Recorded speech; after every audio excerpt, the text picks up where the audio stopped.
Le capitalisme, on va dire, proche du libéralisme. C'est-à-dire que quand tu es libéral, souvent tu es favorable au capitalisme. Jamais de la vie tu seras libéral et communiste, ça n'existe pas. À part si t'es un abruti comme Trotsky et t'essaies de justifier le fait d'avoir du communisme avec la liberté, ce qui est impossible. Donc le capitalisme, c'est la situation, c'est ma définition, c'est la situation économique d'un État où l'activité économique est basée sur la propriété privée. C'est tout, c'est tout. C'est pas, t'as autant de capitalisme que t'as de pays. Parce que, alors on a trois grands modèles. En gros, on a le modèle. Donc aujourd'hui, tous les États au monde sont des États, sont basés sur le capitalisme, mais pas entièrement. C'est-à-dire que oui, il y a la propriété privée, mais alors à part la Corée du Nord et d'autres dingueries comme ça, mais non, sinon à part ça, c'est que c'est que du capitalisme. Il n'existe, je pense pas, à part la Corée du Nord, je sais pas s'il existe encore un État socialiste dans le sens où, bref, on viendra sur la définition de socialisme peut-être un autre live vu que là, putain, ça va faire 3 heures que je suis en stream. Voilà. Donc, on a trois grands modèles, on va dire, au niveau du capitalisme. Déjà, quand je parle d'État capitaliste, attendez, si je mets ça sur Google, est-ce que ça va donner quelque chose? Oh non, mais pourquoi Karl Marx? Non, mais j'ai trop bouffé de Karl Marx, là, surtout avec les vidéos que j'ai fait, là, j'ai plus envie d'en entendre parler. Non, mais pourquoi Marx n'arrive. Ah, bref, je comprends pas ce que Google Images fait, sérieusement. Donc, la société. Mais pourquoi eux? En quoi? Ah, ok, je comprends. Socialisme ou social-démocratie. Mais genre, Marx, Engels et Lénine, c'est l'inverse de la social-démocratie. Bref, tous les États aujourd'hui dans le monde les États capitalistes sont des social-démocraties. C'est-à-dire que c'est du capitalisme, donc propriété privée, mais dans plusieurs aspects. Ils vont choisir de mettre plus ou moins d'intervention de l'État. Ils vont choisir de nationaliser plus ou moins certaines choses. Les trois grands modèles qu'on a de social-démocratie, encore une fois, social-démocratie, c'est tous les États occidentaux capitalistes sont des social-démocraties. Il n'existe pas d'État à 100% socialiste, il n'existe pas d'État à 100% capitaliste. Parenthèse, mais on donne souvent l'exemple, par exemple, de Singapour, qui est un État très libéral, alors qu'il y a plus d'intervention de l'État à Singapour qu'en France. Pourquoi? Parce que l'État n'agit pas de la même manière.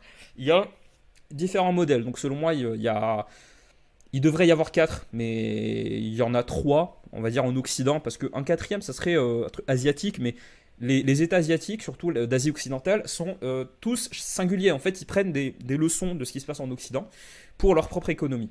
Donc, le premier modèle, c'est le modèle conservateur, on va dire. Là, on entre dans une discipline qui s'appelle théorie de l'État-providence. C'est un pan à la fois de l'économie et de la science politique qui s'appelle théorie de l'État-providence que j'ai étudié en Suède, qui était mon cours préféré d'ailleurs, où en gros, t'as un mec qui s'appelait... c'est un Norvégien, je crois, avec un nom imprononçable. Gesping Anderson, un truc comme ça. Gespa. Gosta Esping Anderson. Voilà, presque. Il y a juste un Osta à mettre là. Gosta Esping Anderson, en gros, c'est le mec qui a fondé c'est un peu le Freud, c'est un peu l'équivalent de Freud pour la théorie de l'État-providence. En gros, il a dit, voilà, on a depuis tout à l'heure, je dis État-providence, j'explique même pas ce que c'est. Un État-providence, c'est un État qui intervient dans l'économie pour régler des inégalités économiques ou sociales ou géographiques, les inégalités. En gros, du moment où tu as un État, par exemple, qui a la Sécu, la CAF, tout ce que tu veux, c'est un État-providence. Du moment que tu as un État qui est une social-démocratie, donc la quasi-totalité des États dans le monde, c'est un État-providence. L'expression État-providence, d'ailleurs, providence, ça veut dire quoi? La providence, c'est Dieu. Du coup, c'était sous le Second Empire, je crois, où t'as un mec qui a dit oui, on demande à l'État d'agir comme le fait la Providence. Et du coup, ça a été repris. Et là, on continue à dire État-providence, mais dans un sens neutre, pas dans un sens négatif. Du coup, État-providence, c'est un État qui vise à régler les inégalités. Donc, un État-providence va, par exemple, avec l'impôt. En France, on est différent, hein. En France, c'est la Sécu, c'est pas l'impôt, c'est pas l'État. C'est les organismes sociaux. Mais dans le reste, c'est en gros les impôts. L'État prélève des impôts pour ensuite les redistribuer, par exemple, aux plus pauvres. Dans un État-providence, plus t'es riche, plus t'es taxé. Parce que cet argent, on considère que tu as un devoir de payer une partie de ta fortune pour la donner aux plus pauvres, parce que bah, les plus pauvres, ils ont rien. Voilà. Donc, Gösta Esping Andersen, c'est vraiment comme ça que les Suédois et les Norvégiens ils parlent. Il a écrit ce bouquin qui est aujourd'hui considéré comme une base, hein.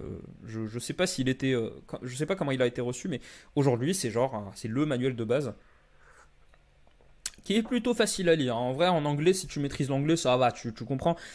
Le problème, c'est que il y a plein de concepts qu'il développe, mais qu'il définit pas en fait, enfin qu'il utilise pardon, mais qu'il définit pas. Mais sinon, c'est pas mal. En tout cas, c'est une référence. Les trois modèles de l'État-providence, donc tu as le modèle conservateur, tu as le modèle anglo-saxon et tu as le modèle scandinave. Grosse différence entre les trois. Non, pas sur la table. Le chat, pas sur la table. Caste. Non mais pas. Allez. Ce live est sponsorisé par la race féline. Donc, les trois mondes, il dit les trois mondes du capitalisme de providence. Mais laisse-moi faire mon cours, s'il te plaît. Je veux être prof, mais j'ai pas envie de passer le CAPES, donc s'il te plaît, laisse-moi. Alors, euh, le modèle conservateur, c'est le modèle d'Europe continentale. En gros, le modèle où on considère que l'État-providence doit agir envers les plus pauvres. Ça peut sembler une évidence, ça ne l'est pas. Dans le sens où il y a, tout le monde ne peut pas bénéficier de l'État-providence, il faut vraiment que ça soit pauvre. Et en fait, il explique que ça vient de la charité chrétienne, de l'idée selon laquelle les plus pauvres, bah, ils méritent d'avoir de la thune pour se sortir de situations misérables. Ça, c'est les conservateurs, en gros, bah, l'Europe continentale. Donc, ça exclut le Royaume-Uni. Le Royaume-Uni fait partie, à l'inverse, du modèle libéral. C'est-à-dire que bah, tu as moins d'intervention de l'État. C'est le modèle du Canada, des États-Unis et du Royaume-Uni, où en gros, on considère, c'est un peu comme le modèle conservateur, mais on considère qu'il faut vraiment être dans la turbo-merde pour pouvoir en bénéficier.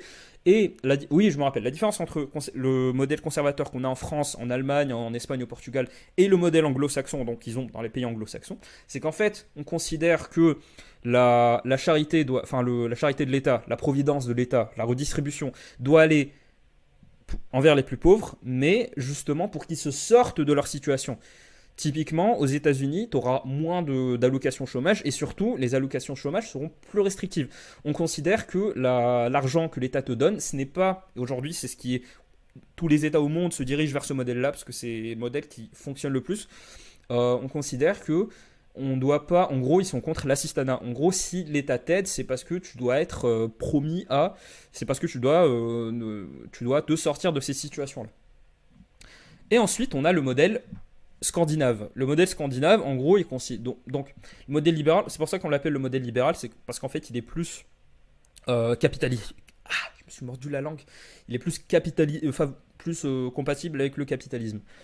Et à part ça, tu as le modèle scandinave, où là, l'État intervient énormément, mais en fait, c'est un modèle qui est universel et patriotique. Dans le sens où on considère que tu as le droit d'être aidé par l'État, pas parce que tu es pauvre, mais parce que tu es suédois, tu es norvégien, tu es danois. Et en fait, les gens se reçoivent, l'État essaie de faire en sorte que les gens reçoivent une aide de la manière la plus égale possible. Pourquoi ils font ça? Parce que en gros, la métaphysique des États scandinaves, il faudra vraiment que j'explique un jour ce que je veux dire par là. La métaphysique des États scandinaves, c'est de considérer que euh, la société est basée sur un consensus. Du moment où la société est basée sur un consensus, du fait qu'on accepte de vivre ensemble, qu'on accepte de ne pas faire de révolution, parce que voilà, on accepte d'être ensemble dans un même pays, parce qu'on partage la même culture, la même origine, et qu'on partage la même langue, bah, à partir de là, l'État ne doit favoriser personne. Parce que tout le monde doit être traité à égalité. C'est très intéressant en fait, parce qu'on se rend compte que, et là pour le coup c'est vrai,